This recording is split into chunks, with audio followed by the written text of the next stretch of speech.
경남한 산림조합에서 지난 3월 조합장 선거를 앞두고 일부 전현직 조합 간부들이 자신들의 산을 작게 쪼개 지인들에게 팔거나 공짜로 나눠준 사실이 드러났습니다. 선거의 공정성에 영향을 줄 수 있는 행위여서 논란이 제기되고 있습니다. 최진석 기자의 보도입니다.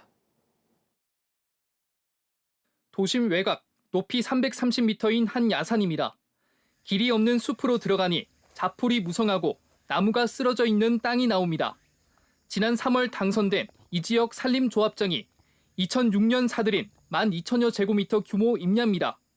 그런데 토지 등기부 등본을 보니 땅 주인이 모두 26명으로 나옵니다. 이 조합장은 지난해 7월부터 11월까지 자신의 임야를 쪼개 모두 20명에게 팔았는데요.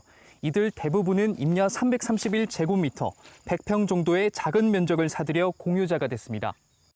임야 지분 거래 가액은 등본상 1인당 100만 원도 되지 않습니다. 산림을 산 사람 가운데는 현장을 가본 적이 없는 경우도 있습니다. 도로도 없을 텐데 거기에 집을 도로에 옆이라고 일하도 돼요. 현장 안 가보셨어요? 예. 한 지분 공유자는 취재진에게 면세유 구매 등 조합원 혜택을 위해 지인 소개로 임야를 사들였을 뿐 자세한 내용은 확인해주지 않았습니다.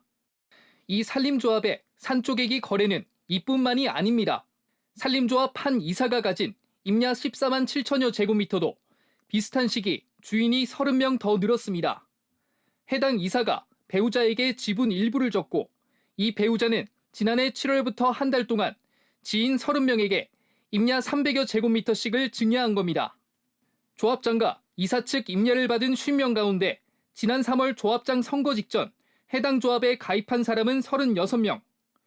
이들은 임야 300제곱미터 이상만 가지고 있으면 산림조합에 가입할 수 있는 최소한의 기준을 충족해 선거 투표권을 가질 수 있었습니다.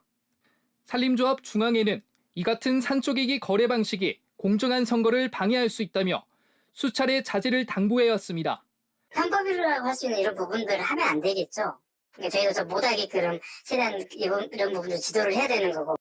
해당 조합장은 최근 경찰 수사에서 자신이 혐의 없음 처분을 받아 법적으로 아무런 문제가 없다며 취재에 응하지 않겠다고 밝혔습니다.